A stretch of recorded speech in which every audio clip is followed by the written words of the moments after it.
The first thing you'll notice is that the program is divided into 9 weeks of instruction. 9 weeks is a perfect time frame for a quarter, semester, or trimester, and it's the right length for a hands-on project.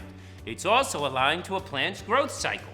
Students will have a sense of success when their plants are fully grown within 9 weeks, and you'll be able to replicate that a few times within a 40-week school year. All of you are in possession of a digital copy of the curriculum. I recommend printing it out so you can have it in front of you and refer to it easily. If you do print it out, I recommend that you get it spiral bound with a good flexible spiral as opposed to a binder. The spiral holds up better. One little thing from teacher practice is to put tabs in between the sections, and you can keep your notes on it. Throughout the curriculum, there are over 600 active links which will never go bad because they all live on a private site. However, if there's anything that you need and can't access online, write us and we'll get it to you. The main thing is you don't have to do everything in here. It's designed to be an all-you-can-eat teaching buffet or an a la carte lesson menu. If you're a science teacher across all grades, then you can focus on the science lessons. If you're with your students all day, every day, then you can do as much as you want daily. It's up to you. The overview is your map. It breaks the entire program down, week by week, and provides an inquiry question or theme of the week. Garden happenings, which are instructions for the garden. 3 lessons, which are subject coded so you can see how they relate to one another. And supplemental lessons for a deeper dive into the material. Remember, the lessons are fully differentiated for learners of all abilities. It's not one size fits all. Every activity and lesson is aligned to whatever is going on in the garden that week. Perhaps one of the greatest strengths of the curriculum is that you can follow the entirety of it, or simply teach one subject week by week, or pick 1 to 3 individual lessons per week. All you need to do is make sure you pick the right week aligned to the garden growth. The weeks build on each other or stand alone, so as long as you are in the right week, you can do as much or as little of whatever you like. Week 1 is titled A Fresh Start, and this is where you and your students will get to pick the seeds that they'll grow. Week 2 will be constructing and adding plants to the tower garden. And weeks 3 through 9 are filled with lessons based on the growing cycle. And the coolest part is the end, which of course is a celebration. Your students will get to harvest the food that they've grown, and they'll be able to celebrate with a classroom party. How cool is that? My favorite part is the digging deeper lessons.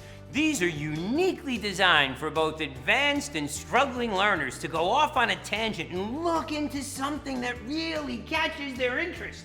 Great for project-based learning and group activities, and all of the digging deeper lessons support all subject areas. Now, let's get into how each week is structured. Every week starts off with a simple question that will guide inquiry across all content areas. The central theme for the week. In week 1, it's how can we grow fresh fruits and vegetables in the classroom with limited space. This will start discussion and get children thinking about what they're going to be doing that week.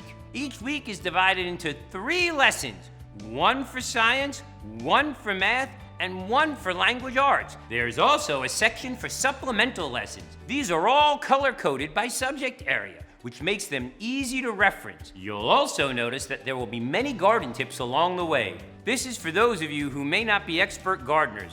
When you see the yellow hat and bow tie, that's me telling you what you'll need to know for the whole week.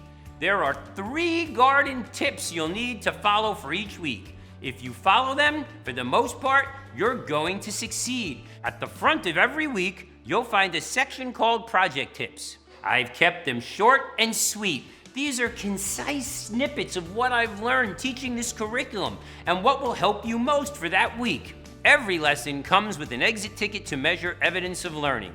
An exit ticket, for those who don't know, are materials students hand in before they're allowed to leave the classroom. This assessment technique allows you to make sure the competencies are being developed and mastered in real time. It's a great way to be recursive and see what children are or aren't learning. Exit tickets tell you exactly what you need to know about your students' progress long before the test confirms it. At the top of each lesson is a guide for educational standards that it follows, along with links you can click on. Every lesson has a list of Common Core standards, Next Generation Science Standards P21, and IB values to which it aligns. Each lesson plan is 45 minutes long, segmented into time sections for introduction, teaching time, individualized instruction, group work, assessment, review, and closure. You can follow it word for word if you want. You can use this as a script or as suggested talking points. As soon as you start using the curriculum, you'll learn exactly what the icons mean. There's an appendix and a resource guide, which we affectionately call the Green Bronx Machine Boulevard, which is aligned sequentially to all of the lessons. Each one of these is aligned week by week, lesson by lesson, in the order in which you'll need to find it. And finally, every lesson includes a list of vocabulary words defined within that lesson.